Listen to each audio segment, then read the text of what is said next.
चित्रपटाच्या सुरुवातीला आपण पाहतो की गंगोटी तिच्या खोलीत बाहुली समोर ठेवून काला जादू करत बसली होती। हे सर्व दृश्य लहान राधा दरवाजाच्या फटीतून पाहते आणि खूप घाबरते। त्यानंतर राधाचे आई वडील व शेजारी येऊन गंगोटीचे हे कृत्य थांबवतात व तिला गावाबाहेर काढतात। गंगोटी भडकते। ती राधाच्या वडिलांना म्हणते की मला सर्वांसमोर घराबाहेर हाकलून लावले, तुमचा वाटोला होईल। या तुमच्या मुलीवर मी जारण केले, यापुढे ती कधीच सुखी राहणार नाही। या गोष्टीला अनेक वर्ष उलटून जातात। राधा आता मोठी झाली, ती शहरात राहते, तिचं लग्न झालंय आणि तिला सई नावाची मुलगी आहे। सईला शाळेत सोडून राधा घरात येते, पण तिला एकांतात सतत भीती वाटते, म्हणून लहानपणापासूनच डॉक्टरांकडे ट्रीटमेंट घेत असते। राधाच्या वडिलांचा गावातील वाडा आता मोडून रिनोव्हेशन करायचा होता, म्हणून गावात जाऊ का यासाठी ती डॉक्टरांचा सल्ला घेते, कारण खूप वर्ष ती गावात गेली नव्हती। गावात गेल्यावर तिला पूर्वीसारखा त्रास होईल अशी भीती वाटत असते। डॉक्टर तिला गावाला जायचा सल्ला देतात। त्यानंतर आपल्याला एक सीन दाखवला जातो। राधा, तिची मुलगी सई आणि तिचा नवरा शेखर गाडीने प्रवास करत असतात। बोलण्याच्या नादात शेखरचं दुर्लक्ष होतं आणि समोरून ट्रक येऊन मोठा अपघात होतो। या अपघातात काय झालं हे आपल्याला पुढे कळणार आहे। दुसऱ्या दिवशी राधा सईला घेऊन गावाला निघते। वाटेत ती शेखरशी फोनवर बोलत असते। 1 वर्ष झाले शेखर देशाबाहेर कामाला गेलाय, म्हणून ती त्याच्यावर रागावते। राधा गावी पोहोचते आणि घाबरतच राधा वाड्यात पाय ठेवते। खूप वर्षांनी राधा घरी आल्याने आई वडील, काका काकू व चुलत बहिणी खुश होतात। रात्री जेवण झाल्यावर सर्वजण गप्पा गोष्टी करायला एकत्र बसतात। इतक्यात राधाला सई कुठे दिसत नाही, म्हणून तिला शोधायला ती वरच्या रूम मध्ये जाते। तेव्हा एका खोलीत सई एका बाहुली सोबत खेळत होती। हीच ती गंगुटीची बाहुली भागाबाई, ज्यावर गंगुटीने काला जादू केला होता। त्या बाहुलीला पाहून राधा विचित्र वागू लागते। तिच्या अंगात गंगुटीची आत्मा आल्यासारखं करू लागते। हे पाहून राधाची आई खूप चिंतित होते। सकाळी राधाची आई राऊत काकूंना बोलावून राधाची दृष्ट काढायला सांगते। राधाची दृष्ट काढून झाल्यावर राधा सईची सुद्धा दृष्ट काढू लागते। हे पाहून तिची आई व राऊत काकू अधिकच घाबरतात। यामागे काय कारण आहे हे आपल्याला नंतर कळेल। दुसऱ्या दिवशी राधा शहरात परत जायला निघते। त्यावेळी शेखरशी फोनवर खूप वेळ गप्पा मारत असते। राधाचे वडील म्हणतात की मला फोन दे, मला शेखरशी बोलायचं आहे, पण राधा फोन द्यायला टाळते। तेव्हा वडील तिच्याकडून फोन हिसकावून घेतात आणि आपल्याला कळते की तो फोन पूर्णपणे फुटून डेड झालेला असतो। म्हणजे राधा इतके दिवस खोटं शेखर सोबत बोलत होती। इथे आपल्याला तो अपघाताचा सीन पुन्हा दाखवला जातो। तेव्हा आपल्याला समजतं की त्या अपघातात शेखर मरण पावला होता। म्हणजे राधा इतके दिवस खोटं शेखर सोबत बोलत होती। शेखर जिवंत आहे असं इमॅजिन करून तिने स्वतःचं खोटं जग निर्माण केलं होतं आणि ती त्यामध्ये खुश होती। वडील तिला रियालिटीची जाणीव करून देतात आणि राधा जोरजोरात रडू लागते। त्या अपघातात शेखर मेलाय हे राधा आता मान्य करते। राधा आता स्वतःच्या उपचारासाठी एका सायकायट्रिस्ट कडे जाते। तिच्याशी बोलून राधाला बरं वाटतं। राधा डॉक्टरला सांगते की मला डायरी लिहायची सवय होती, पण ती डायरी हल्ली सापडत नाही। रात्री कम्प्युटरवर काम करताना राधाला अचानक भीती वाटू लागते। कोणीतरी मागे उभा आहे असं तिला जाणवतो। ती घाबरून सई जवळ झोपायला जाते। तेव्हा ती पाहते की भागाबाई बाहुली तिच्या बेडरूम मध्ये होती। सईने ती बाहुली सोबत आणली होती। राधाची मोलकरीण तक्रार करते की ती बाहुली फेकून द्या। घरात एकटं असताना खूप भीती वाटते, पण राधा तिचं ऐकत नाही। परंतु सई सतत त्या भागाबाई बरोबर खेळत असते। हे पाहून राधा भडकते आणि त्या भागाबाईला खाली फेकून देते। दुसऱ्या दिवशी राधा तिच्या सायकायट्रिस्टला भूत पिशाचांबद्दल विचारते। तेव्हा ती सांगते की मला लहानपणापासूनच आत्मा, भूत पिशाच बद्दल खूप उत्सुकता होती, म्हणून खूप हॉरर गोष्टी वाचायची आणि हॉरर गोष्टी लिहायची। भूत पिशाचांच्या गोष्टीत ती इतकी रमून गेली की डॉक्टरला एक वेगळीच राधा पाहायला मिळते। राधा घरी येते तेव्हा तिला ती भागाबाई सोफ्यावर बसलेली दिसते। पुन्हा एकदा रात्री कम्प्युटरवर काम करताना राधाला भास होऊ लागतात। ती घाबरते आणि सईच्या रूम मध्ये जाते तेव्हा सई त्या भागाबाई जवळ खेळत असते. राधाला राग येतो आणि त्या भागाबाईला घराबाहेर कचरा कुंडीत फेकून देते. त्या रात्री राधाला तिची ती लहानपणीची डायरी सापडते. ती डायरी ती सायकियाट्रिस्टला दाखवते.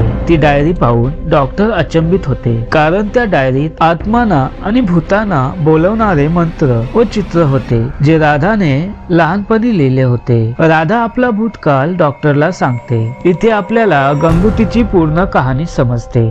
लहानपणी गावात राधांच्या वडिलांचा मोठा वाडा होता. त्यात अनेक भाडेकरू राहायचे. त्यातलीच एक भाडेकरू गंगूटी.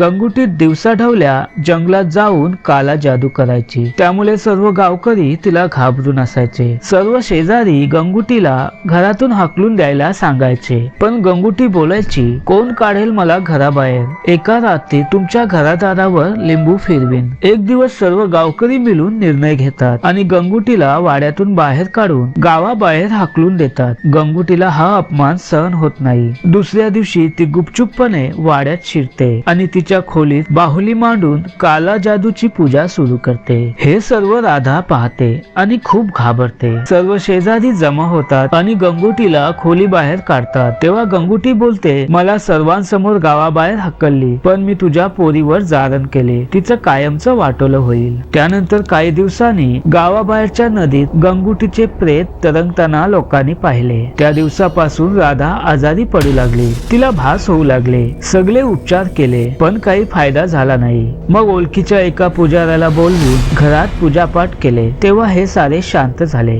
डॉक्टर राधाकडून तिच्या फॅमिली डॉक्टरचा नंबर मागते. राधा घरी येते तेव्हा पाहते की भागाबाई कचरा कुंडीत नाही. ती रूम मध्ये येते. तिला पुन्हा भास होऊ लागतात आणि ती जोर जोरात ओरडू लागते. इकडे राधाची सायकियाट्रिस्ट डॉक्टरांना फोन करून सांगते की राधाची डायरी पाहिली. त्यावरून समजते की राधाची परिस्थिती खूप गंभीर आहे. ती दुसऱ्यांसाठी घातक आहे. आता तिच्यावर ट्रीटमेंट करणे गरजेचे आहे, नाहीतर परिस्थिती हाताबाहेर जाईल. डॉक्टर सायकियाट्रिस्टला सांगतात की तुम्ही तिच्या घराजवळ आहात. तुम्ही जाऊन तिला कंट्रोल मध्ये ठेवा, तोपर्यंत मी पोहोचतो.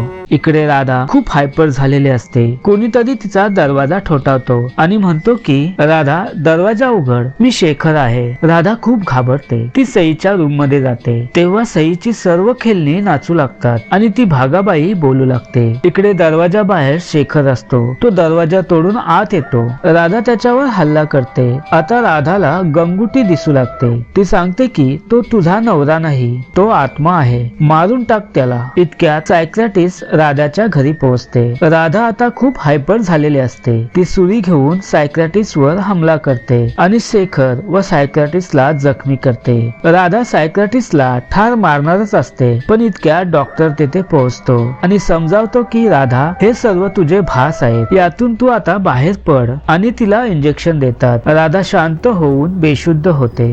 आपल्याला तो अपघाताचा सीन पुन्हा दाखवला जातो. त्यात आपल्याला समजतं की अपघातात शेखर नाही तर सई मरण पावली होती. पण खरा ट्विस्ट तर पुढे आहे.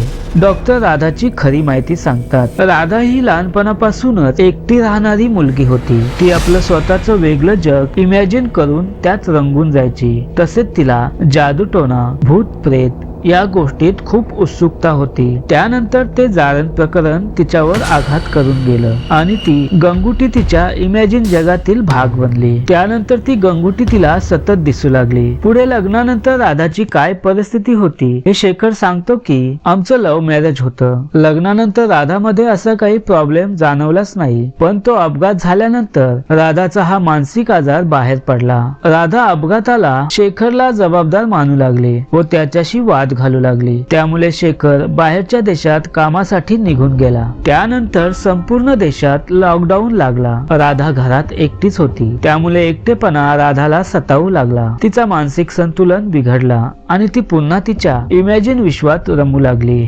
इथे आपल्याला शेखर कडून समजतं की राधाला सई नावाची मुलगीच नव्हती. अपघात झाला तेव्हा राधा 3 महिन्यांची प्रेग्नेंट होती आणि अपघातानंतर तिचं मिसकॅरेज झालं. त्यानंतर ती खूप उदास असायची. तेव्हा शेजारी कुणी कपल राहायला आले. सई त्यांची मुलगी होती. राधा दिवसभर त्या सईला पाहत बसायची. हळूहळू ती सईला स्वतःची मुलगी समजून इमॅजिन करू लागली आणि तिच्या सोबत राहते असं तसं वागू लागली. पुढे तिचं हे मानसिक वेड इतकं वाढत गेलं की कुणीही तिला सईबद्दल समजावायला गेलं की राधा त्यांच्याशी भांडायची, म्हणून शेखर तिच्यापासून दूर राहू लागला. राधा आता शुद्धीवर येते. ती आपल्या इमॅजिन केलेल्या विश्वातून बाहेर पडली होती आणि तिच्यासोबत जे घडलं ते सत्य ती स्वीकारते. शेवटी राधाच्या बंगल्यात लहानपणी केलेली यज्ञपूजा पुन्हा केली जाते आणि सर्व काही शांत होते.